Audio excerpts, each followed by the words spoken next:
கண்களை மூடி எல்லாரும் கர்த்தரை ஒரு நிமிஷம் நாம் ஸ்தோத்தரிப்போம். பிதாவே, இயேசு நாமத்தில் உம்முடைய சமூகத்தில் வருகிறோம். ஆசீர்வதிக்கப்பட்ட இந்த நல்ல வேலைக்காக நன்றி. கர்த்தாவே, உம்முடைய வார்த்தை கொண்டு எங்களோடு பேசும்படியாய் எங்களுடைய ஆவி ஆத்மா சரீரத்தை ஒப்புக் கொடுக்கிறோம், உள்ளத்தை திறக்கிறோம். உம்முடைய வார்த்தைகள் எங்களுடைய உள்ளத்துக்குள்ளே செல்லட்டும். உம்முடைய வார்த்தைகள் எங்களுடைய உள்ளத்துக்குள்ளே சென்று கர்த்தா எங்களுக்குள்ளே கிரியை நடப்பிக்கட்டும். வார்த்தை கொண்டு பலப்படுத்துங்க, பேசுங்க. இயேசு நாமத்தில் பிதாவே, ஆமென், ஆமென். ஹல்லேலூயா. நாம் கர்த்தருடைய வார்த்தைக்கு செல்வோம். இந்த வருஷத்திலே கர்த்தர் நமக்கு கொடுக்கிற வாக்குத்தத்தத்தை நாம் வாசிப்போம். எரேமியா தீர்க்கதரிசன புஸ்தகம் 29ஆம் அதிகாரம் 10வது வசனம் 11வது வசனம். பாபிலோனிலே 70 வருஷம் நிறைவேறின பின்பு நான் உங்களை சந்தித்து உங்களை இவ்விடத்துக்கு திரும்பி வர பண்ணும்படிக்கு உங்கள் மேல் என் நல்வார்த்தையை நிறைவேற்றுவேன் என்று கர்த்தர் சொல்லுகிறார். நீங்கள் எதிர்பார்த்திருக்கும் முடிவை உங்களுக்கு கொடுக்கும்படிக்கு நான் உங்கள் பேரில் நினைத்திருக்கிற நினைவுகளை அறிவேன் என்று கர்த்தர் சொல்லுகிறார். அவைகள் தீமைக்கு அல்ல, சமாதானத்துக்கு ஏதுவான நினைவுகளே. இந்த வருஷத்திலே கர்த்தர் நமக்கு கொடுக்கிற வாக்குத்தத்தம் இதுதான். கர்த்தர் என்ன சொல்லுகிறார்? நீங்கள் எதிர்பார்த்திருக்கும் முடிவை நான் உங்களுக்கு கொடுப்பேன். நீங்கள் எதிர்பார்த்திருக்கும் முடிவை நான் உங்களுக்கு கொடுப்பேன். நீங்கள் எதிர்பார்த்திருக்கும் முடிவை நான் உங்களுக்கு கொடுப்பேன். அவைகள் தீமைக்கு அல்ல, அவைகள் சமாதானத்துக்கு ஏதுவான முடிவுகளே. ஹல்லேலூயா. எல்லாரும் கரங்களை வைத்து சொல்லுவோம். நான் எதிர்பார்த்திருக்கும் முடிவை கர்த்தர் எனக்கு இந்த வருஷத்திலே கொடுக்கிறார். என்னை குறித்து தேவனுடைய நினைவுகள் தீமைக்கல்ல, அது நன்மைக்கு ஏதுவான நினைவுகளே. ஹல்லேலூயா. நீங்கள் எதிர்பார்த்திருக்கும் முடிவை நான் உங்களுக்கு கொடுக்கும்படிக்கு உங்களை குறித்து என்னுடைய நினைவுகள் இதுதான். அது என்ன? அது தீமைக்கு அல்ல, அது நன்மைக்கு ஏதுவான நினைவுகளே என்று கர்த்தர் இங்கே சொல்லுகிறதை நாம் பார்க்கிறோம். இங்கே கர்த்தர் எரேமியா தீர்க்கதரிசியின் மூலமாக யூத ஜனங்களுக்கு பாருங்க ஒரு நல்ல செய்தியை கொடுக்கிறதை இங்கே இந்த வசனத்திலே நாம் பார்க்கிறோம். அவர்களுக்கு தேவன் கொடுக்கிற ஒரு வாக்குத்தத்தத்தை இங்கே நாம் பார்க்கிறோம். கர்த்தர் என்ன சொல்லுகிறார்? யூதா ஜனங்கள் 70 வருஷமாக அவர்கள் பாபிலோன் தேசத்திலே அடிமைகளாக இருப்பார்கள். அந்த 70 வருஷத்தின் முடிவிலே, அந்த 70 வருஷத்தினுடைய பாருங்க முடிவாகும் பொழுது, அந்த 70 வருஷம் நிறைவாகும் பொழுது நான் அவர்களை சந்திப்பேன். நான் அவர்களை சந்தித்து திரும்பவும் மறுபடியுமாக இவ்விடத்துக்கு அவர்களை நான் கொண்டு வருவேன். அதாவது இந்த இஸ்ரவேல் தேசத்துக்கு, இந்த பாலும் தேனும் ஓடுகிற நலமும் விசாலமுமான கானான் தேசத்துக்கு, அந்த பாபிலோன் தேசத்திலிருந்து மறுபடியுமாய் நான் இந்த சொந்த தேசத்துக்கு உங்களை கொண்டு வருவேன் என்று அவர் இங்கே சொல்லுகிறதை நாம் பார்க்கிறோம். அது மாத்திரமல்ல, கர்த்தர் என்ன சொல்கிறார்? நான் உங்களுக்கு சொன்ன என்னுடைய நல் வார்த்தைகளை நிறைவேற்றுவேன்.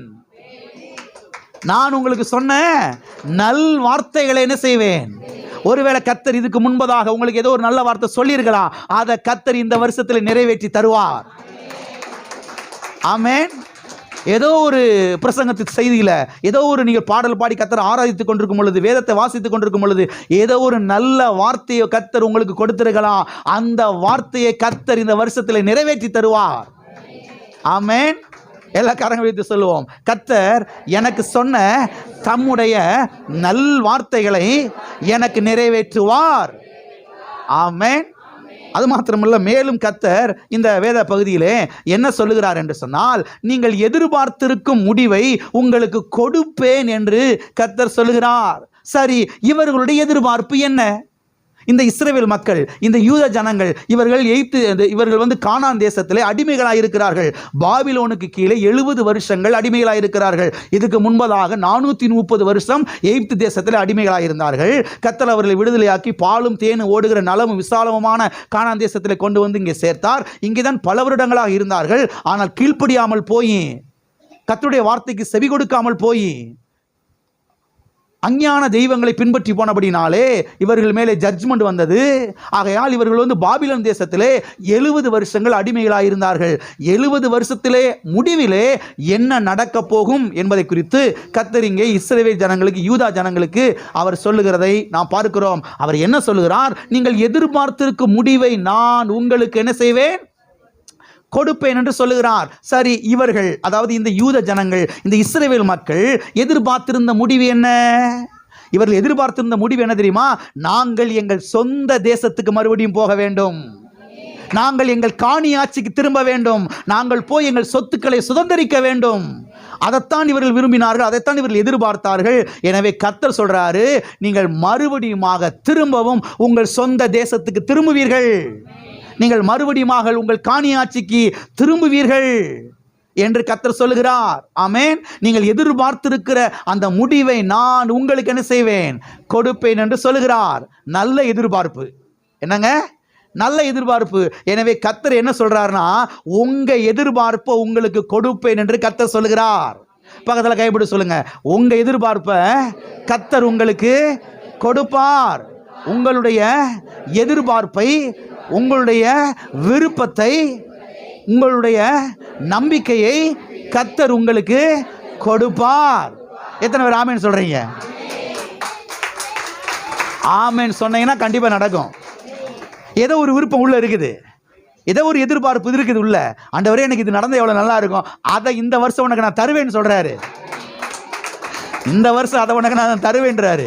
தருவேன், நிச்சயமா தருவேன். நீங்கள் எதிர்பார்த்திருக்கும் முடிவை நான் உங்களுக்கு கொடுக்கும்படிக்கு உங்களை குறித்து நான் வைத்திருக்கிற நினைவுகளை அறிவேன். அந்த நினைவுகள் தீமைக்கு அல்ல, அந்த நினைவுகள் சமாதானத்துக்கு ஏதுவான நினைவுகளே என்று கர்த்தர் இங்கே சொல்லுகிறதை நாம் பார்க்கிறோம். அருமையான தேவனுடைய பிள்ளைகளை கவனியுங்கள். மேலுமாக கர்த்தர் இந்த வேத பகுதியில் என்ன சொல்லுகிறார்? நான் உங்களை பற்றி நினைத்திருக்கிற நினைவுகள் என்னவென்றால், எது நினைவுகள் என்னவென்றால், அவைகள் தீமையான நினைவுகள் அல்ல, அவைகள் நன்மைக்கு ஏதுவான நினைவுகள், அவைகள் சமாதானத்துக்கு ஏதுவான நினைவுகள், அவைகள் ஆசீர்வாதத்துக்கு ஏதுவான நினைவுகள், அவைகள் சுகத்துக்கு ஏதுவான நினைவுகள், அவைகள் செழிப்புக்கு ஏதுவான நினைவுகள் என்று கர்த்தர் இங்கே நமக்கு சொல்லுகிறதை நாம் பார்க்கிறோம். எல்லார் கரங்களை வைத்து சொல்லுவோம், என்னை குறித்து தேவனுடைய நினைவுகள் அது சமாதானம், என்னை குறித்து தேவனுடைய நினைவுகள் அது சுகம், என்னை குறித்து தேவனுடைய நினைவுகள் அது ஆசீர்வாதம், என்னை குறித்து தேவனுடைய நினைவுகள் அது சுகம், என்னை குறித்து தேவனுடைய நினைவுகள் அது செழிப்பு. ஆமென். உங்களை குறித்து தேவனுடைய நினைவை பார்த்தீங்களா? அது கெட்டதே கிடையாது, அது சமாதானம், அது சுகம், அது ஆரோக்கியம், அது ஐஸ்வர்யம். ஆமென். அது மாத்திரமல்ல, அருமையானவர்களை கவனியுங்கள். இஸ்ரவேல் ஜனங்களுக்கு, யூத ஜனங்களுக்கு கர்த்தர் கொடுத்த அதே செய்தியை தான் கர்த்தர் இன்றைக்கு நம்ம சபைக்கும் தர்றாரு. அதே வாக்கு தத்தத்தை தான் கர்த்தர் இன்றைக்கு நமக்கு என்ன செய்யறாரு? தருகிறார். நீங்கள் எதிர்பார்த்திருக்கும் முடிவை உங்களுக்கு கொடுப்பேன். ஆமென். பக்கத்தில் அவங்க கையை பிடிச்சி நாடியை தொட்டு அப்படி சொல்லுங்க, நீங்க எதிர்பார்த்திருக்கிற அந்த முடிவை இந்த வருஷத்துல கர்த்தர் உங்களுக்கு நிச்சயமா தருவாரு. ஆமென். முகத்துல சிரிப்பை பாருங்கய்யா. ஏ அப்பா. ஆமென், ஆமென். நிச்சயமா தருவாரு, நிச்சயமா தருவாரு. ஆமென். சரி, உங்க எதிர்பார்ப்பு என்ன? உங்க எதிர்பார்ப்பு என்ன தெரியுமா? நான் சுகமாகணும், எனக்கு ஒரு பிள்ளை பிறக்கணும், எனக்கு ஒரு சொந்த வீடு வேணும், எனக்கு இந்த வருஷத்தில் திருமணம் முடியணும், எனக்கு இந்த வருஷத்தில் ஒரு வண்டி வாங்கணும், எனக்கு இந்த வருஷத்தில் ஒரு கார் வாங்கணும், எனக்கு இந்த வருஷத்தில் ப்ரொமோஷன் கிடைக்கணும், இந்த வருஷத்தில் எனக்கு சம்பள உயர்வு கிடைக்கணும், என் பிள்ளைக்கு சம்பள உயர்வு வரணும், என் பிள்ளைக்கு ப்ரொமோஷன் வரணும். நான் சொல்றேன், நீங்கள் எதிர்பார்த்திருக்கிற முடிவை கர்த்தர் உங்களுக்கு இந்த வருஷத்தில் தருவார். ஆமென். என் பிள்ளைக்கு இந்த வருஷம் திருமணம் முடியணும், இந்த வருஷத்துல என் பிள்ளைக்கு என்ன செய்யணும்? நல்ல வாழ்க்கையில் அவன் செட்டில் ஆகணும். ஆமென். சில யோசிக்கிறீங்க, என் பிள்ளைக்கு ஒரு பிள்ளை தான் பிறந்ததுக்கு இன்னொரு பிள்ளை பிறந்த நல்லா இருக்கும். பிறக்கட்டுன்ற இயேசு நாமத்தில் நீங்கள் எதிர்பார்த்திருக்கிற முடிவை கர்த்தர் உங்களுக்கு தருவார். ஆமென். எல்லா கரங்களை வைத்து சொல்லுவோம், என்னுடைய எதிர்பார்ப்பை கர்த்தர் இந்த வருஷத்துல எனக்கு கொடுப்பார். ஆமென். ஆபிரகாமின் எதிர்பார்ப்பு என்ன? ஒரு பிள்ளை பிறக்கணும், கர்த்தர் கொடுத்தாரு. ஆமென். அன்னாளின் எதிர்பார்ப்பு என்ன? எனக்கு ஒரு ஆம்பளை பிள்ளை பிறக்கணும், கர்த்தர் கொடுத்தாரு. ஆமென். எலிசபெத்தின் எதிர்பார்ப்பு என்ன? எனக்கு ஒரு பையன் பிறக்கணும், எனக்கு ஒரு பிள்ளை பிறக்கணும், கர்த்தர் என்ன செஞ்சாரு? கொடுத்தாரு. தாவீதுனுடைய எதிர்பார்ப்பு என்ன? தாவீதினுடைய எதிர்பார்ப்பு என்ன? கர்த்தருக்கு ஒரு பெரிய ஆலயத்தை கட்டணும், கர்த்தர் செஞ்சார், கட்டுவதற்கு உதவி செய்தார். பேதுருவோட எதிர்பார்ப்பு என்ன? என்னுடைய போட்டு மீன்களாலே நிரம்பணும், கர்த்தர் அதனை செஞ்சாரு, கொடுத்தார். நெகேமியாவின் எதிர்பார்ப்பு என்ன? அலங்கத்தை கட்ட வேண்டும், கர்த்தர் அதை என்ன செய்தார்? அவனுக்கு கொடுத்தார். கர்த்தருக்கு அந்த இடிந்து போன அந்த ஆலயத்தை மறுபடியும் புதுப்பிக்க வேண்டும், அந்த ஆலயத்தை கட்டி எழுப்பணும், கர்த்தர் என்ன செஞ்சார்? அவனுக்கு கொடுத்தார். எஸ்தரின் எதிர்பார்ப்பு என்ன? யூத ஜனங்கள் பாதுகாக்கப்பட வேண்டும், கர்த்தர் அந்த ஜெபத்தை கேட்டு அந்த எதிர்பார்ப்பை கர்த்தர் செய்தார், அவர்களுக்கு நிறைவேற்றி கொடுத்தார். சாலமோனுடைய எதிர்பார்ப்பு என்ன? ஜனங்களை வழிநடத்துவதற்கு அவனுக்கு ஏராளமான ஞானம் வேண்டும், கர்த்தர் ஞானத்தை கொடுத்தார். கானாவூர் கல்யாண வீட்டாருடைய எதிர்பார்ப்பு என்ன? திராட்சை ரசம் என்ன செய்ய வேண்டும்? அவர்களுக்கு வேண்டும். எனவே கர்த்தர் அதை செய்தார், அவர்களுக்கு கொடுத்தார். பர்திமேயுவின் எதிர்பார்ப்பு என்ன? நான் பார்வை அடைய வேண்டும் என்பது, கர்த்தர் அதை அவனுக்கு என்ன செய்தார்? கொடுத்தார். ஆமென். கானானிய ஸ்திரீயினுடைய எதிர்பார்ப்பு என்ன? என்னுடைய பிள்ளை மரண படுக்கையிலிருந்து ஆரோக்கியம் அடைய வேண்டும், கர்த்தர் அதை செய்தார், அவனுக்கு கொடுத்தார். நான் சொல்லுகிறேன், இவருடைய எதிர்பார்ப்பை எல்லாம் நிறைவேற்றி கொடுத்த கர்த்தர் உங்களுடைய எதிர்பார்ப்பை இந்த வருஷத்தில் நிறைவேற்றி கொடுப்பார். ஆமென். எத்தனை பேர் ஆமென் சொல்றீங்க? இத்தனை பேரை சொன்னேன், இப்ப இன்னும் நிறைய சொல்லலாம். இவருடைய எதிர்பார்ப்பை எல்லாம் நிறைவேற்றி கொடுத்த கர்த்தர் இந்த வருஷத்திலே உங்களுடைய எதிர்பார்ப்பை என்ன செய்வார்? நிறைவேற்றி கொடுப்பார். ஆமென். நல்ல காரியத்தை எதிர்பாருங்கள். ஆமென். உங்கள் எதிர்பார்ப்பை கர்த்தர் என்ன செய்வார்? நிறைவேற்றி தருவார். ஆமென். ஒண்ணுமில்லாத காரியத்தில் எதிர்பார்க்காதீங்க, நல்ல பெருசு பெருசா எதிர்பாருங்க. ஆமென். நல்ல பெருசு பெருசா என்ன செய்யுங்க? எதிர்பாருங்க. சத்தியவேதத்தில் நான் பார்க்கிற எபேசியர் எழுதின நிருபத்திலே நாம் வேண்டிக் கொள்வதற்கும் நாம் நினைப்பதற்கும் அதிகமாய் கிரியை செய்கிற வல்லமையின்படி நமக்கு செய்ய வல்லவராகி அவருக்கு சதாகாலங்களிலும் கிறிஸ்து இயேசுவின் மூலமாக சபையிலே அவருக்கு மகிமை உண்டாவதாக நாம் வேண்டிக் கொள்வதற்கும் நாம் நினைப்பதற்கும். இது ஆம்பிளிஃபைட் பைபிள் எப்படி வந்திருக்குதுன்னா, நாம் நினைப்பதற்கும் நாம் வேண்டிக் கொள்வதற்கும் நாம் கற்பனை செய்து பார்ப்பதற்கும் நாம் கனவு கண்டு பார்ப்பதற்கும் மேலாக செய்கிற கர்த்தர் என்று எழுதப்பட்டிருக்கிறது. ஆமென். ஆமென். ஆகவே இந்த வருஷத்துல நல்ல காரியத்தை என்ன செய்யுங்க? எதிர்பாருங்கள். சில ஆட்களை பார்த்தீங்கன்னா ஒண்ணுமில்லாத காரியத்தை எதிர்பார்த்துட்டு உட்காந்துருப்பாங்க, ஒண்ணுமில்லாத காரியத்தை எதிர்பார்த்துக்கிட்டு இருப்பாங்க. பாருங்க, நான் சொல்லுகிறேன், தெய்வீகமான காரியத்தை எதிர்பாருங்கள், ஆரோக்கியமான காரியத்தை எதிர்பாருங்கள், நன்மையான காரியத்தை எதிர்பாருங்கள், வெற்றிகரமான காரியத்தை எதிர்பாருங்கள். கர்த்தர் நீங்கள் எதிர்பார்த்திருக்கிற அந்த முடிவை உங்களுக்கு நிறைவேற்றி கொடுப்பார். ஆமென். ஆமென்.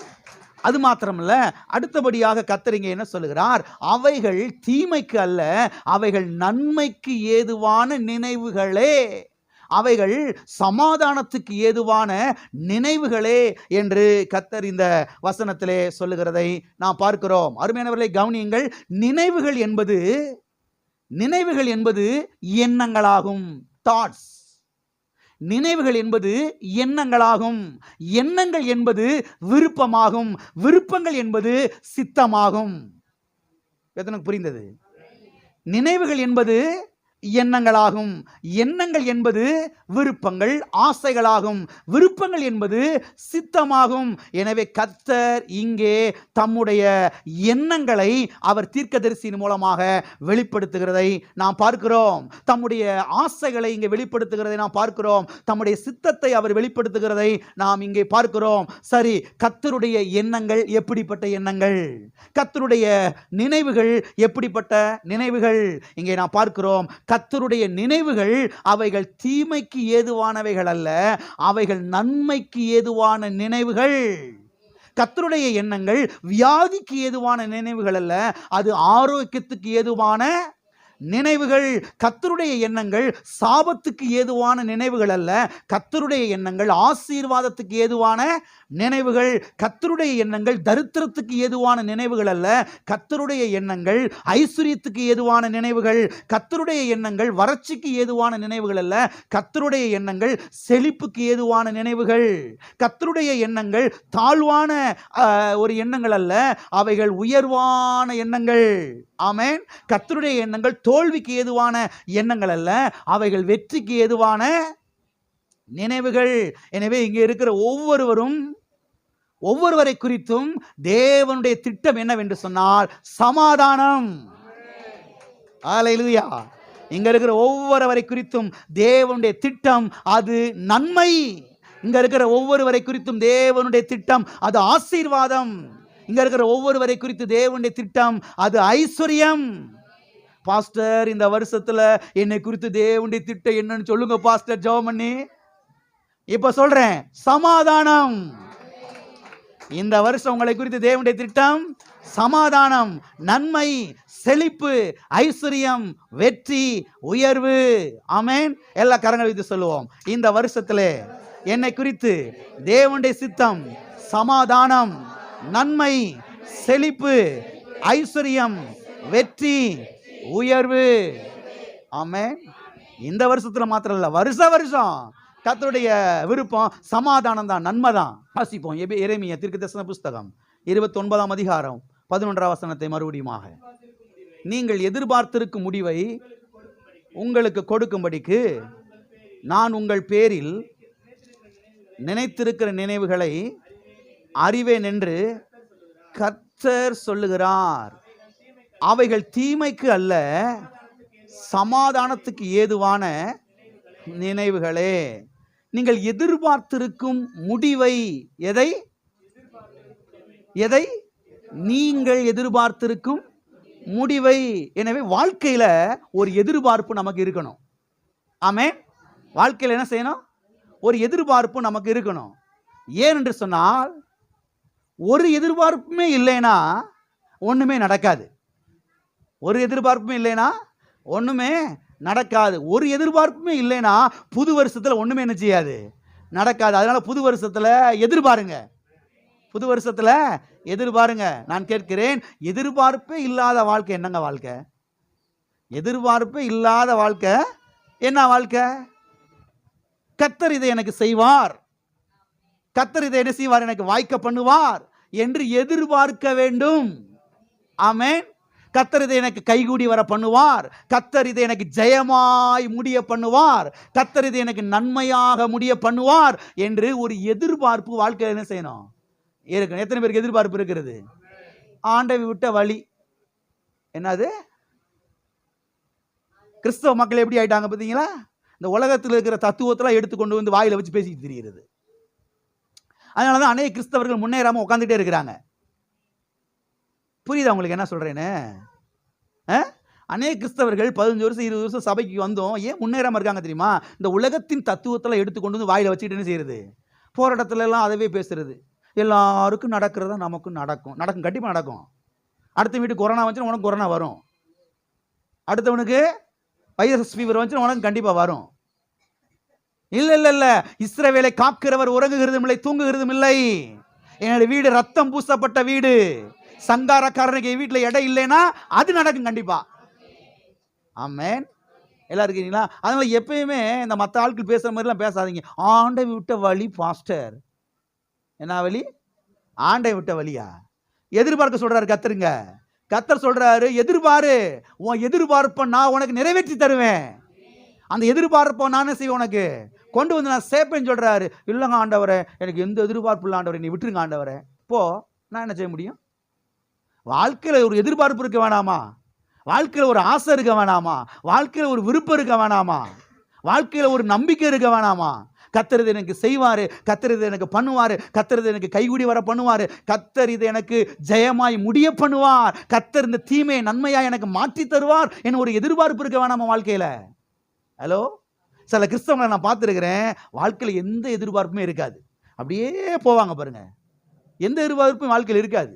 இவங்களை வச்சு கர்த்தர் என்ன செய்ய முடியும் நினைக்கிறீங்க? ஒண்ணுமே நான் சொல்றேன், வாழ்க்கையில் ஏதாவது எதிர்பாருங்க. ஆமென். கர்த்தர் இதை எனக்கு செய்வார், கர்த்தர் இதை எனக்கு கைகுடி வர பண்ணுவார், கர்த்தர் இதை எனக்கு ஜெயமாய் முடிய பண்ணுவார், கர்த்தர் இதை எனக்கு நன்மையாய் முடிய பண்ணுவார் என்று என்ன செய்யுங்க? எதிர்பாருங்கள். நீங்கள் எதிர்பார்ப்பதை கர்த்தர் என்ன செய்வார்? நிறைவேற்றி தருவார். ஆமென். ஆகவே வாழ்க்கையில் ஒரு எதிர்பார்ப்பு என்ன செய்யணும்? இருக்க வேண்டிய. எதிர்பார்ப்பு இருந்தாதான் அடுத்த ஸ்டெப்புக்கு என்ன செய்ய முடியும்? நம்ம போக முடியும். அது மாத்திரமல்ல, கர்த்தர் இந்த மைண்டை எதற்காக கொடுத்திருக்கிறார் தெரியுமா? மனுஷன் ஆவி ஆத்மா சரீரம் முக்கூறுடையவன். மனுஷன் ஆவி ஆத்மா சரீரத்தை உடையவனாய் இருக்கிறான். மனிதன் முக்கூறுடையவனாய் இருக்கிறான். 3 பகுதி உடையவனாய் இருக்கிறான். ஆவி, ஆத்மா, சரீரம். இந்த ஆத்மாவுக்கு தான் பாருங்க மனது என்கிற இன்னொரு பெயர் இருக்கிறது. மனது என்று சொன்னால் இங்கிலீஷ்ல என்னது? மைண்ட் என்று அர்த்தம். என்னது? மைண்ட் என்று அர்த்தம். நல்லா கவனிங்க. கர்த்தர் இந்த மைண்டை எதுக்கு கொடுத்திருக்கிறார்னா, எதிர்பார்ப்பதற்காகவே இந்த மைண்டை கொடுத்திருக்கிறாரு. எல்லாரும் இருக்கிறீங்களா? என்னத்தையாவது வேண்டாதெல்லாம் யோசித்துக்கிட்டே கிடக்கிறது. பெட்டில் பாயில என்ன செய்யறது? ஒண்ணுமே தெரியாம இருக்கீங்களா? பெட்டில் என்ன செய்யறது? படுத்துக்கிட்டு தேவையில்லாத, அது நடக்கவே நடக்காது. அந்த மாதிரி என்ன செஞ்சுக்கிட்டு இருக்கிறது? யோசிச்சுட்டு கிடக்கிறது. தேவையில்லாதெல்லாம் யோசிச்சுட்டு கிடக்கிறது. அரசியல் சம்பந்தப்பட்ட காரியம், டிவியில் வர சீரியலு, அதவே நினச்சிக்கிட்டே கிடக்கிறது. எல்லாம் இருக்கிறீங்களா? கர்த்தர் இந்த மைண்டை எதுக்கு கொடுத்திருக்கிறாருன்னா, எதிர்பார்ப்பதற்காகவே என்ன செஞ்சிருக்கிறாரு? கொடுத்திருக்கிறார். எனவே ஒரு எதிர்பார்ப்பு வாழ்க்கையில் என்ன செய்யணும்? இருக்க வேண்டும். பக்கத்தில் சிறு சமூகத்தோடு சொல்லுங்க, வாழ்க்கையில் உங்களுக்கு ஒரு எதிர்பார்ப்பு இருக்கணும். ஆமே. எதிர்பார்ப்பு இல்லாத வாழ்க்கை என்னங்க வாழ்க்கை? இந்த குத்துக்கள் நம்மளும் ஒன்றாயிருவோம். குத்துக்களும் செவரு நம்மளும் ஒன்றாயிருவோம். ஏன்னா செவர் எதுவுமே என்ன செய்யாது? எதிர்பார்க்காது. குத்துக்கள் எதுவுமே எதிர்பார்க்காது. ஆனால் நாம் தேவனுடைய சாயலிலே உண்டாக்கப்பட்டிருக்கிறோம். ஆமென். அப்ப தேவனை போலவே நாம் என்ன செய்யணும்? சில காரியங்கள் என்ன செய்யணும்? எதிர்பார்க்க வேண்டும். ஆமென். என்ன எதிர்பார்க்கணும்? நல்ல காரியங்கள் என்ன செய்யணும்? எதிர்பார்க்கணும். உங்க குடும்பத்தில் என்ன நடக்க வேண்டும் என்பதை பற்றி ஒரு எதிர்பார்ப்பு. உங்க வாழ்க்கையில என்ன நடக்க வேண்டும் என்பதை பற்றி ஒரு எதிர்பார்ப்பு. உங்க சரீரத்தில் என்ன நடக்க வேண்டும் என்பதை பற்றிய ஒரு எதிர்பார்ப்பு. உங்க பிசினஸ்ல, உங்க வியாபாரத்தில், உங்க தொழில்ல என்ன நடக்க வேண்டும் என்பதை பற்றிய ஒரு எதிர்பார்ப்பு. ஆமென். அப்படி ஒரு எதிர்பார்ப்பு இருந்தா தான் கர்த்தர் அதை நிறைவேற்றி தருவார். ஆமென். அப்ப ஒரு எதிர்பார்ப்பு, ஒரு விருப்பம் இருக்கணும். என்ன இருக்கணும்? ஒரு விருப்பம், ஒரு ஆசை. நல்ல ஆசைகள் உள்ள என்ன செய்யணும்? இருக்கணும். ஆண்டவராகிய இயேசு கிறிஸ்து ஒரு முறை சொன்னார். மார்க் எழுதின சுவிசேஷம் 11ஆம் அதிகாரத்திலே 24ஆம் வசனத்திலே அதை நாம் வாசிப்போம். மார்க் எழுதின சுவிசேஷம் 11ஆம் அதிகாரம் 24வது வசனம். ஆதலால் நீங்கள் ஜெபம் பண்ணும்போது எவைகளை கேட்டுக்கொள்வீர்களோ அவைகளை பெற்றுக்கொள்வோம் என்று விசுவாசியுங்கள், அப்பொழுது அவைகள் உங்களுக்கு உண்டாகும் என்று சொல்லுகிறேன். இந்த இடத்துல ஒரு வார்த்தையை விட்டுட்டாங்க. இங்கிலீஷ்ல சரியா போட்டிருக்கிறாங்க பாருங்க. என்ன போட்டிருக்கு? இங்க என்ன வார்த்தை விட்டுட்டாங்க அப்படின்னா, ஆதலால் நீங்கள் ஜெபம் பண்ணும்போது எவைகளை விரும்பி கேட்டுக்கொள்வீர்களோ. எவைகளை? எல்லாரும் என்னைய பாருங்க. இப்ப ஜெபத்துக்கு போறதுக்கு முன்னதாக எதையும் ஒன்று விருப்பப்படுறோம். அதுக்கு பிறகு ஆண்டவர்கிட்ட போய் என்ன செய்யறோம்? ஆண்டவரே, இப்படி நான் ஆசைப்படுறேன், இப்படி நான் விருப்பப்படுறேன், இதை நான் எதிர்பார்க்கிறேன் அப்படி என்ன செய்யறோம்? போய் ஜெபிக்கிறோம். அப்படித்தானே? கர்த்தர் என்ன சொல்றாரு? நீங்கள் எவைகளை விரும்பி, நீங்கள் எவைகளை எதிர்பார்த்து கேட்டுக்கொள்வீர்களோ அவைகளை பெற்றுக்கொள்வோம் என்று விசுவாசியுங்கள், அப்பொழுது பெற்றுக்கொள்வீர்கள். ஆமென். அப்ப வாழ்க்கையில ஒரு எதிர்பார்ப்பு, வாழ்க்கையில ஒரு விருப்பம், வாழ்க்கையில ஒரு ஆசை இருக்கணும். அந்த ஆசையை கர்த்தர்ட்ட போய் ஜெபிக்கணும். கர்த்தர் அதை நிறைவேற்றி தருவார். அதைத்தான் கர்த்தர் எரேமியா 29:11 சொல்கிறாரு. நீங்கள் எதிர்பார்த்திருக்கும் முடிவை நான் உங்களுக்கு கொடுக்கும்படிக்கு உங்கள் பேரிலே வைத்திருக்கிற நினைவுகளை அறிவேன், அவைகள் தீமைக்கல்ல, அவைகள் சமாதானத்துக்கு ஏதுவான நினைவுகளே. அப்ப உள்ள ஒரு விருப்பம், கர்த்தருடைய வார்த்தைக்கு ஏற்றார் போல, கர்த்தருடைய வார்த்தைக்கு ஒத்த ஒரு விருப்பம், ஒரு ஆசை உள்ள என்ன செய்யணும்? கொண்டு வரணும். அதை போய் கர்த்தர்ட்ட என்ன செய்யணும்? சொல்லணும். அதை கர்த்தர் என்ன செய்வார்? நிறைவேற்றி தருவார். ஆமென். கர்த்தர் சொல்றாரு, பெற்றுக்கொண்டோம் என்று விசுவாசிங்கள். எத்தனை விசுவாசிக்கிறீங்க? எதை நீங்க எதிர்பார்க்கிறீங்களோ அதை நான் பெற்றுக்கொண்டேன் என்று விசுவாசிங்க. அப்ப விசுவாசம் என்றால் என்ன? எதிர்பார்க்கிறது தான் விசுவாசமே. எது விசுவாசம்? நான் எதிர்பார்க்கிறேன் கர்த்தர் எனக்கு செய்வாரு, கர்த்தர் எனக்கு பண்ணுவாரு, கர்த்தர் எனக்கு வாய்க்க பண்ணுவாரு, கர்த்தர் எனக்கு கைகுடி வர பண்ணுவார், இதுல கர்த்தர் எனக்கு ஒரு வெற்றியை தருவாரு அப்படின்னு எதிர்பார்க்கிறது தான் எது? விசுவாசம். ஆமென். நீங்கள் விசுவாசியுங்கள், அவைகளை நீங்கள் என்ன செய்வீர்கள்? பெற்றுக்கொள்வீர்கள். எனவே நமக்குள்ளே ஒரு எதிர்பார்ப்பு இருக்க வேண்டும், நமக்குள்ளே ஒரு விருப்பம் இருக்க வேண்டும். அப்பத்தான் அதை கர்த்தர் நிறைவேற்றி தருவார். இல்ல ஆண்டை விட்ட வழி சொன்னா ஒன்றும் நடக்காது. நான் அதான் சொல்றேன், உங்களுக்குள்ள ஒரு விருப்பம் இருக்கணும், ஒரு எதிர்பார்ப்பு என்ன செய்யணும்? இருக்கணும். அப்பத்தான் அதை என்ன செய்வார் கர்த்தர் நிறைவேற்றி. எனக்கு ஒன்றும் வேணாம், எனக்கு ஒன்று வேணான்றதை கர்த்தர் நிறைவேற்றி தருவாரா? எல்லாம் இருக்கிறீங்களா?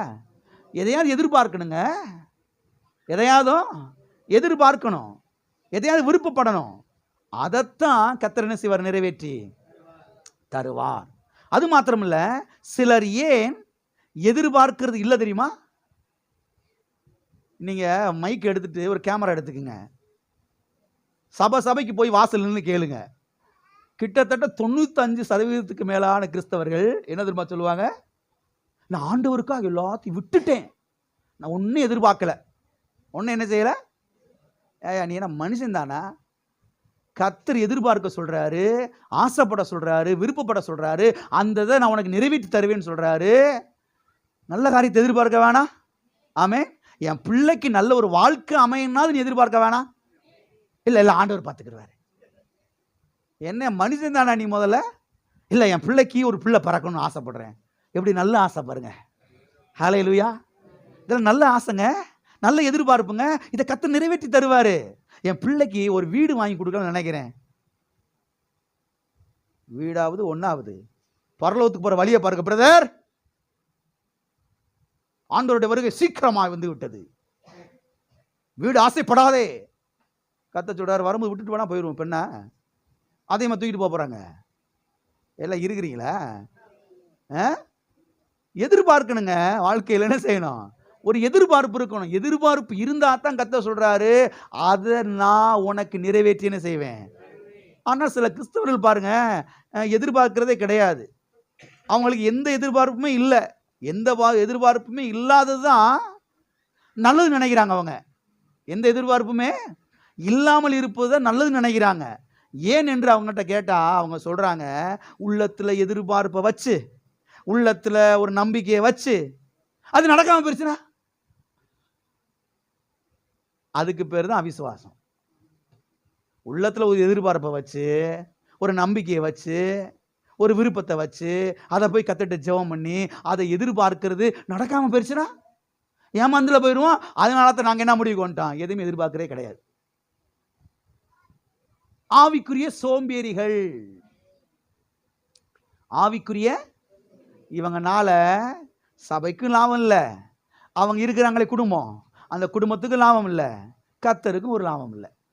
காத்து எந்த பக்கத்தில் அடிக்குதோ அந்த பக்கத்தில் அப்படியே போயிடுவோம் பிரதர். காத்து இந்த பக்கம் அடிச்சு இப்படியே போயிடுவோம். எல்லாம் இருக்கிறீங்களா? இவங்க எதிரெல்லாம் பார்க்க மாட்டாங்க, எதையும் ஆசைலாம் பட மாட்டாங்க. காத்து எந்த பக்கம் அடிக்குதோ அப்படி போயிடுவோம். காத்து இந்த பக்கம் அடிச்சு என்ன செஞ்சிருவோம்? இந்த பக்கம் போயிடுவோம். இது சரி கிடையவே கிடையாது. இது அலசரிப்படுகிற ஒரு வாழ்க்கை, ஒரு காரியம். அருமையான தேவனுடைய பிள்ளைகளை கவனியுங்கள். கர்த்தர் இந்த மைண்டை எதுக்கு கொடுத்திருக்கிறார்னா, மைண்டை செட் பண்ணுவதற்காக அவர் கொடுத்திருக்கிறார். கர்த்தர் மைண்ட் எதுக்கு கொடுத்திருக்கிறாரு? செட் பண்ணுவதற்காக கொடுத்திருக்கிறாரு. இந்த மைண்டை நீங்க செட் பண்ணலைன்னா வாழ்க்கை அலசரிப்பட்டு போயிடும். எத்தனை வீட்டில் ஏசி வச்சிருக்கீங்கன்னு தெரியல. ஏசி ரூம்ல நீங்க போய் உக்காந்துக்கிட்டு ஏசி சுவிட்ச் என்ன செய்யணும்? ஆன் பண்ணணும். அங்கே ரிமோட் கொடுத்துருக்குறாங்க. உங்களுக்கு எவ்வளவு ஜில்னஸ் தேவையோ, குளிர் தேவையோ, அதை நீங்கள் என்ன செய்யலாம்? அதில் வந்து செட் பண்ணலாம். என்ன செய்யலாம்? செட் பண்ணலாம். 18 தேவையா, 21 தேவையா, 22 தேவையா, நீங்கள் செட் பண்ணலாம். ஆமென். செட் பண்ணல என்ன செய்யாது? ஒன்றுமே. ஏன்னா ஒரே புழுக்கமாக இருக்குது, ஒரே வேர்த்து கொட்டுது. ஏசி இருக்குது, ரிமோட் இருக்குது, கரண்ட் இருக்குது, ஆனால் வேர்த்து செஞ்சுக்கிட்டு இருக்காங்க. ஆண்டவி விட்ட வழி, ஆண்டவி எப்படி நடத்துறாரு அப்படி போவான். வேர்த்து உட்கார வேண்டியதான் கடைசி வரைக்கும். கர்த்தர் என்ன செஞ்சிருக்கிறாரு? நல்லா ஏசி ரூமை கொடுத்துருக்கிறாரு, ரிமோட்டை கொடுத்துருக்கிறாரு, கரண்டை கொடுத்துருக்கிறாரு. செட் பண்ணி நல்லா குணுவை அனுபவிப்பியா? அதை விட்டு போட்டு கர்த்தர் நடத்துகிற வழின்னுக்கிட்டு இருக்கிற. அநேக கிறிஸ்தவர்கள் பாருங்க, ஆண்டை விட்ட வழி, ஆண்டை விட்ட வழி என்ன? அந்த தரித்திரம் தான். ஆண்டை விட்ட வழி என்ன? அந்த பச்சை மிளகாய், அந்த பழைய சோறு தான். ஆண்டை விட்ட வழி என்ன? அந்த பச்சை மிளகாய், அந்த தேங்காய் சில்லு தான். ஆண்டை விட்ட வழி என்ன? அந்த ஏழை ஒரு சின்ன வீடு தான். அதுக்கு மேல நமக்கு கிடையாது. கர்த்தர் சொல்றாரு, நீ பெருசா எதிர்பார்த்தா அதை நான் உனக்கு கொடுப்பேன். நீ பெருசா எதிர்பார்த்தா கூட அதை செய்வேன், நான் உனக்கு கொடுப்பேன். ஏன்னா அதை காட்டிலும் கோடி மடங்கு பெரியவர் நான். ஆமென். அநேகர் பாருங்க எதிர்பார்க்கிறது கிடையாது. வாசிப்போம் நீதிமொழிகள் 13ஆம் அதிகாரம் 12வது வசனம். நெடுங்காலமாய் காத்திருக்குதல் இருதயத்தை ஏழைக்க பண்ணும். போதும், அடுத்த போற வாசிப்போம். நெடுங்காலமாய் காத்திருக்குதல் இருதயத்தை. இந்த மாதிரி வசனங்கள்லாம் வாசித்துட்டு தான் நாங்கள் எதுவுமே எதிர்பார்க்கறதே கிடையாது. நெடுங்காலமா இதுக்கு பிரதர் காத்திருக்கணும்.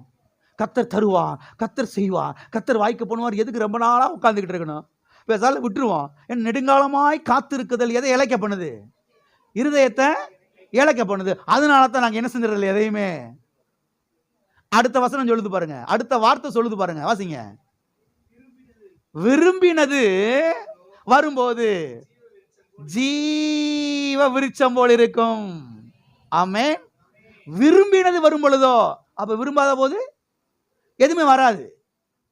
எதிர்பார்க்காம இருக்கிறது வராது. கர்த்தர் சொல்றாரு எதிர்பாருன்றாரு. கர்த்தர் சொல்றாரு விரும்புன்னு சொல்றாரு. நீ எதிர்பார்க்கிற முடிவை நான் உனக்கு தருவேன். நீ விரும்பினதை நான் உனக்கு தருவேன். நீ விரும்பும் போது தான் அதை நான் நிறைவேற்றி தருவேன். நீ விரும்பாத போது நான் என்ன செய்ய முடியாது, உனக்கு ஒண்ணுமே செய்ய முடியாது. விரும்பினது வரும் பொழுது ஜீவ விருட்சம் போல இருக்கும். ஆமென். பக்கத்துல கைப்பிடி சொல்லுங்க, நீங்க விரும்பினது நிச்சயமா வரும். நீங்க விரும்பினது நிச்சயமா வரும். அது ஜீவ விருட்சம் போல இருக்கும். எதிர்பாருங்க, கர்த்தர் செஞ்சு தருவாரு, கர்த்தர் முடிச்சு தருவாரு. ஆமென். ஆகவே மைண்ட கொண்டு போய் செட் பண்ணணும். நல்ல காரியத்தின் மேல செட் பண்ணணும். கர்த்தர் எனக்கு செய்வாரு, கர்த்தர் எனக்கு பண்ணுவாரு, கர்த்தர் எனக்கு வாய்க்க பண்ணுவாரு. என்ன செய்யணும்? செட் பண்ணணும். ஆமென். எல்லாரும் இருக்கிறீங்களா? ஆகவே எதிர்பார்க்க கற்றுக்கொள்ள வேண்டும், விரும்ப கற்றுக்கொள்ள வேண்டும், நம்பிக்கை வைக்க கற்றுக்கொள்ள வேண்டும். அது மாத்திரமல்ல, ஒன்றுமே நடக்கவில்லை என்று இலக்கரித்து போய்விட கூடாது, சோர்ந்து போய்விடக் கூடாது, தளர்ந்து போய்விடக் கூடாது.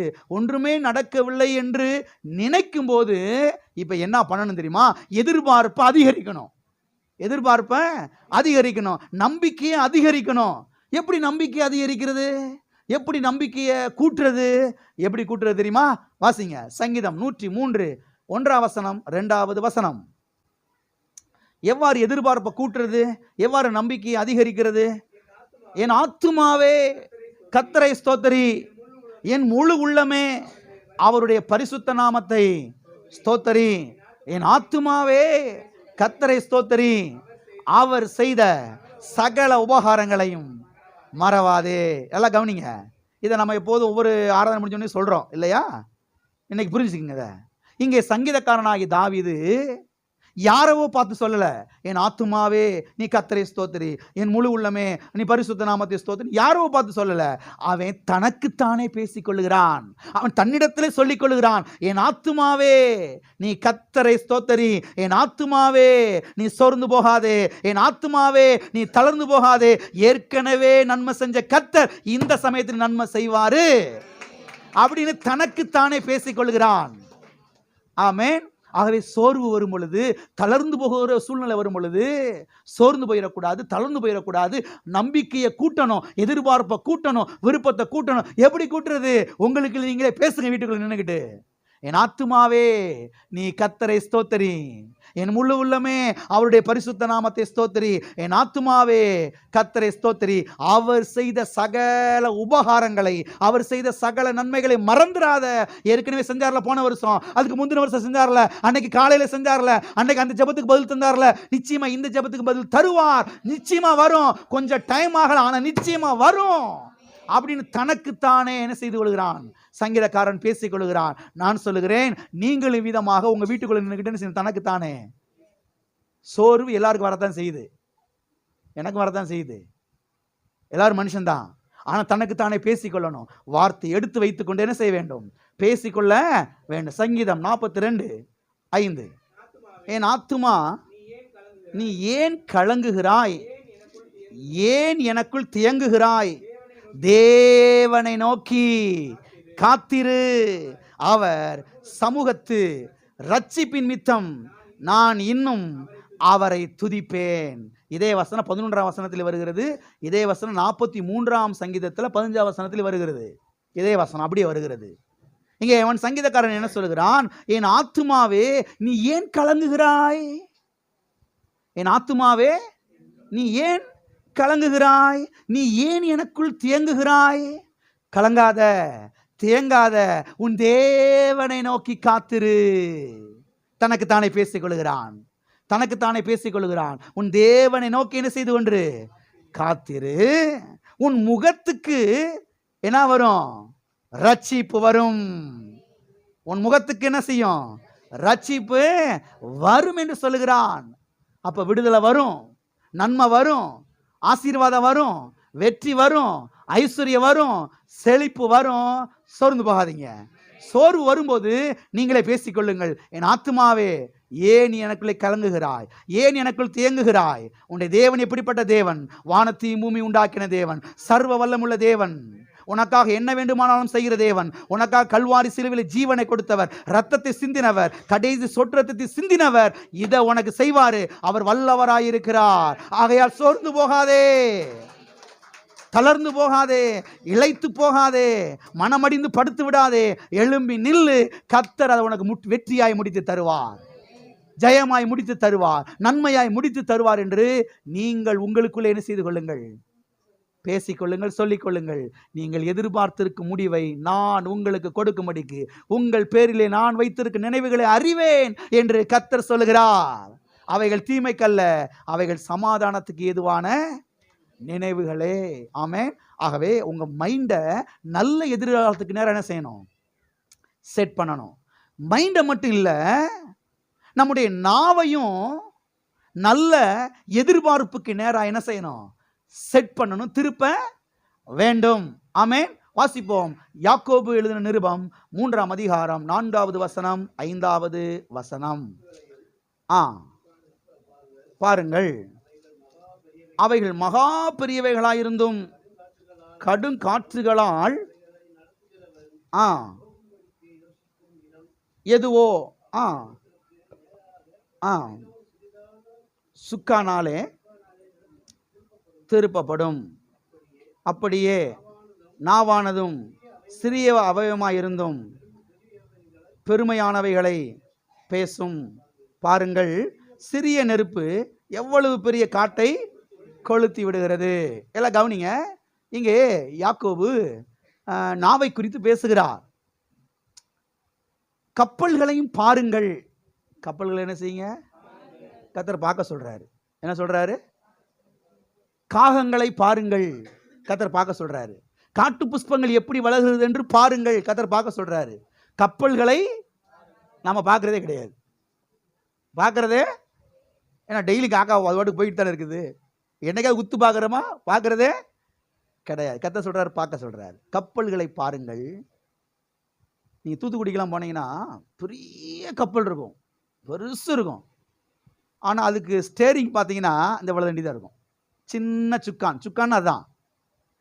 கப்பல்களை பாருங்கள், அவைகள் சிறிய சுக்கானாலே திருப்பப்படுகிறது.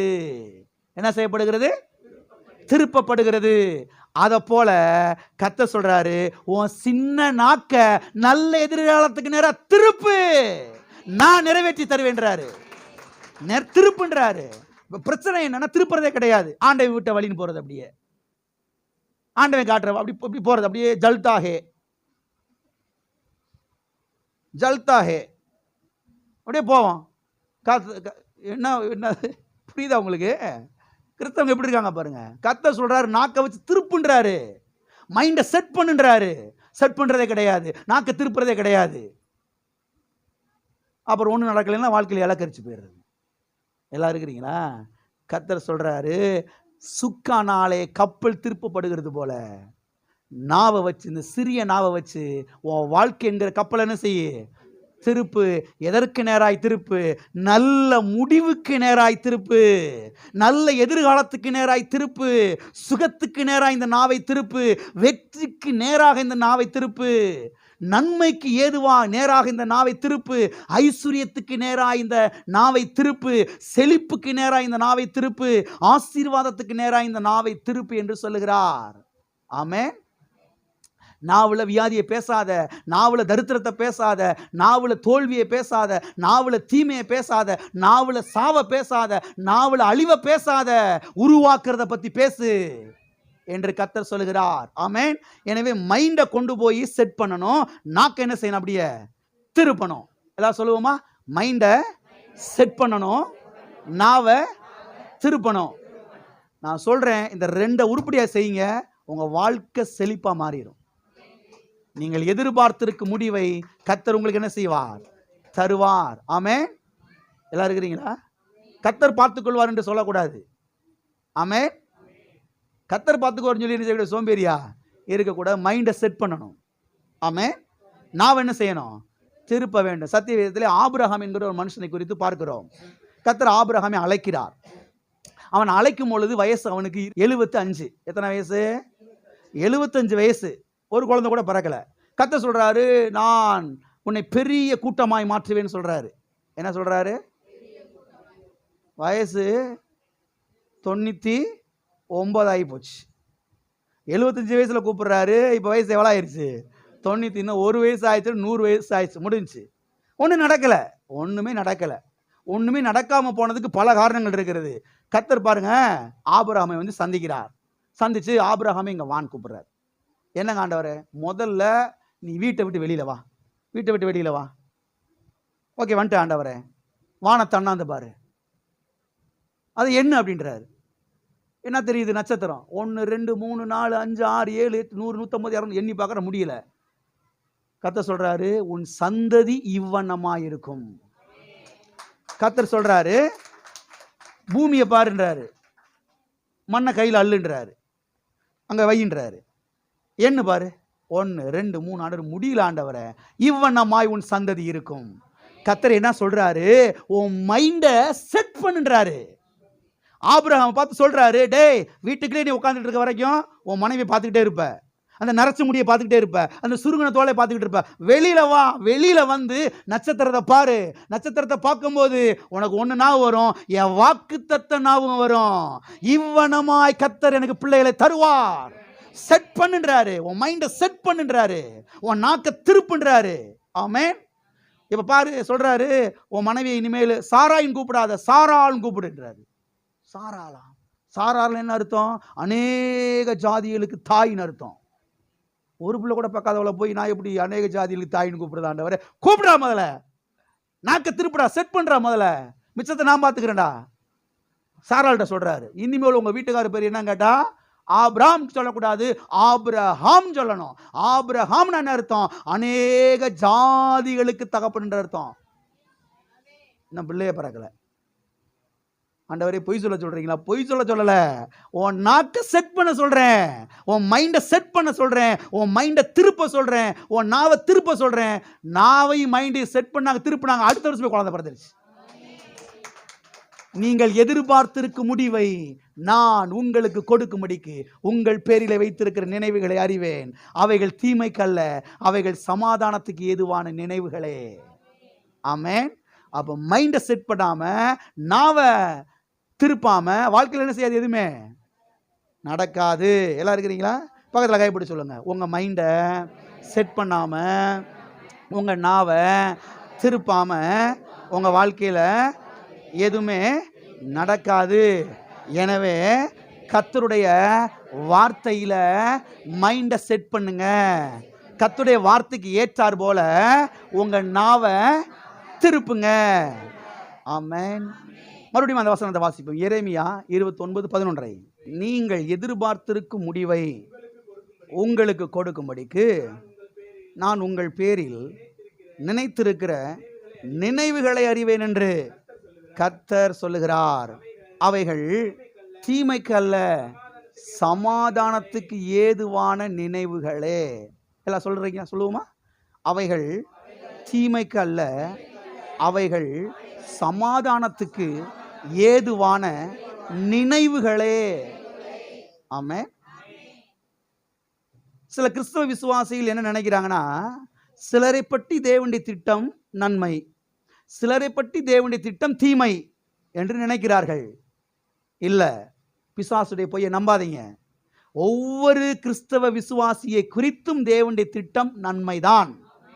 ஒவ்வொரு கிறிஸ்தவ விசுவாசியை குறித்தும் தேவனுடைய திட்டம் சமாதானம்தான். ஒவ்வொரு கிறிஸ்தவ விசுவாசி குறித்தும் தேவனுடைய திட்டம் ஆசீர்வாதம்தான். எனவே கர்த்தர் இந்த வருஷத்திலே உங்களுக்கு ஏராளமான நன்மைகளை செய்ய போகிறார். நன்மைகளை எதிர்பாருங்கள், வெற்றியை எதிர்பாருங்கள், சொத்துக்களை எதிர்பாருங்கள். நீங்கள் இழந்த சொத்துக்களை மீட்டுக் கொள்வீர்கள். எத்தனை பேர் ஆமீன் சொன்னீங்க? ஆமீன் சொன்னவங்களுக்கு இழந்த சொத்து வந்துருச்சு. ஆமீன் சொல்லாதவங்களுக்கு ஒண்ணுமே நடக்காது. நீங்க இழந்த சொத்துக்களை மீட்டுக் கொள்வீர்கள். ஆவியானவர் உங்களுக்கு சொல்லுகிறார். ஆமென். அது மாத்திரமல்ல, பிசாசு பாருங்க, சபைக்கு பொய்ய விதைச்சு வச்சிருக்கிறான். என்ன பொய்ய விதைச்சு வச்சிருக்கிறான்? கர்த்தர் நன்மையும் செய்வார் பிரதர், தீமையும் செய்வார் பிரதர். ஆனால் சத்தியவேதம் சொல்லுகிறது, உங்களை குறித்து என்னுடைய நினைவுகள், என்னுடைய எண்ணங்கள், என்னுடைய விருப்பங்கள், என்னுடைய சித்தங்கள் அவைகள் தீமைக்கு அல்ல, அவைகள் சமாதானத்துக்கு ஏதுவான நினைவுகளே, நன்மைக்கு ஏதுவான நினைவுகளே. சத்தியவேதம் சொல்லுகிறது, அவர் நன்மை செய்கிறவராய் சுற்றி திரிந்தார். சத்தியவேதம் சொல்லுகிறது, தேவரீர் நல்லவரும் நன்மை செய்கிறவருமாயிருக்கிறீர். சத்தியவேதம் சொல்லுகிறது, நன்மையானவைகளை கொடுப்பது அதிக நிச்சயம் அல்லவா? எனவே பிசாசின் பொய்களை நம்பாதிருங்கள், சத்தியத்தை பற்றி கொள்ளுங்கள். சத்தியம் என்ன? என்னை பற்றி தேவனுடைய திட்டம் நன்மைகளே, என்னை பற்றி தேவனுடைய திட்டம் சமாதானமே, என்னை பற்றி தேவனுடைய திட்டம் அது ஐஸ்வர்யமே, என்னை பற்றி தேவனுடைய திட்டம் அது சுகமே, என்னை பற்றி தேவனுடைய திட்டம் அது ஆரோக்கியமே. ஆமென். எனவே எனக்கு நன்மையை கொடுக்கிற அந்த இயேசுவை நோக்கி நான் பார்க்க போகிறேன். ஆமென். எனக்கு நன்மையை கொடுக்கும்படியாக இயேசு கிறிஸ்து கல்வாரி சிலுவையிலே தீமையை ஏற்றுக்கொண்டார். ஆமென். தீமை அவர் ஏற்றுக்கொண்டார். அவர் எனக்கு நன்மையை என்ன செய்திருக்கிறார்? கொடுத்திருக்கிறார். ஆகவே நான் நன்மையை தான் எதிர்பார்க்க போறேன். அப்ப தீமை யாருக்கு பாஸ்டர்? நீங்க வேணா வச்சுக்கோங்க, நீங்க வேணா, எங்களுக்கு வேணாம். பைபிள் இருக்கிற நல்ல வசனமா எடுத்து எடுத்து எடுத்து எடுத்து காமிக்கிறீங்க பாஸ்டர். அப்ப வேற அந்த மாதிரி ஒரு மாதிரி வசனம்லாம் இருக்கு, அதில் யாருக்கு? உங்களுக்கு, நீங்க வச்சுக்கோங்க போங்க. எல்லாம் இருக்கிறீங்களா? ஆமென். ஆரோக்கியமானவைகளை உபதேசம் பண்ணு என்று சத்தியவேதம் சொல்லுகிறது. ஆமென். ஆரோக்கியமான காரியங்களை பொறுக்கி எடுக்கணும். ஆரோக்கியமான காரியங்கள் என்ன செய்யும்? சத்தியவேதத்திலிருந்து பொறுக்கி எடுக்க வேண்டும். ஆமென். அது மாத்திரமல்ல, உங்களை குறித்து தேவனுடைய திட்டம் ஒரு நாளும் பொய்த்து போகாது. உங்களை குறித்து தேவன் ஒரு பிளான் வச்சிருக்கிறார். உங்களை குறித்து தேவன் ஒரு திட்டம் வைத்திருக்கிறார். ஆமென். நீங்கள் தற்செயலாய் பிறக்கவில்லை. நான் 3வது 4வது எங்கள் வீட்டில் பிறந்து தொலைஞ்சிட்டேன். இல்லை இல்லை இல்லை இல்லை, உங்களை குறித்து தேவன் ஒரு திட்டம் வைத்திருக்கிறார். உங்களை குறித்து தேவன் ஒரு பிளான் வைத்திருக்கிறார். ஆமென். அந்த பிளானோட தான் நீங்கள் இந்த பூமியிலே பிறந்திருக்கிறீர்கள். அந்த பிளான் நிச்சயமாய் நிறைவேறும். அந்த திட்டம் நிச்சயமா என்ன செய்யும்? நிறைவேறும். அது ஒரு நாளும் பொய்த்து போகாது. ஆமென். எனவே எதிர்பாருங்கள். எதை எதிர்பாருங்கள்?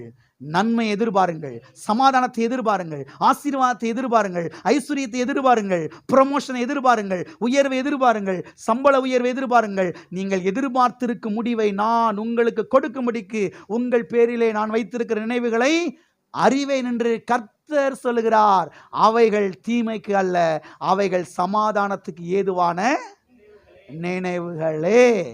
ஆமென். எல்லாம்